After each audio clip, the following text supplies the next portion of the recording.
Hello friends, कल्पना करा की तुम्ही लॉस एंजेलिसहून न्यूयॉर्ककडे जात आहात आणि तुमच्या विमानाच्या पायलटने तुमच्या विमानाची दिशा 3.5 डिग्री दक्षिणेकडे वळवली आहे. तर काय होईल? दिसायला हा बदल खूपच छोटा वाटेल, पण सत्य परिस्थिती ही आहे की आता तुमचे विमान न्यूयॉर्कला न जाता वॉशिंग्टन DC जाईल. होय, न्यूयॉर्कपासून शेकडो मैल दूर वॉशिंग्टन DC. एवढा मोठा बदल कसा काय घडला? तर विमानाच्या सुरुवातीला केला गेलेला हा छोटासा बदल त्याची अख्खी जर्नी बदलून टाकण्यास कारणीभूत ठरला. याचप्रमाणे आपण आपल्या आयुष्यातल्या छोट्या छोट्या सवयीमध्ये छोटे छोटे बदल करून आपल्या आयुष्यामध्ये खूपच मोठा बदल घडवून आणू शकतो. छोट्या सवयी आपले आयुष्य बदलून टाकू शकतात.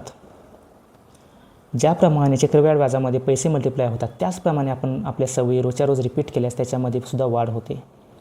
लेखक जेम्स ॲलन त्यांचे बुक ऑटोमिक हॅबिट्समध्ये सांगतात की रोज आपण जर आपल्या सवयीमध्ये 1% जरी इम्प्रूव्हमेंट केली तर वर्षाच्या अखेरपर्यंत 37.78% आपल्या सवयीमध्ये वाढ होईल.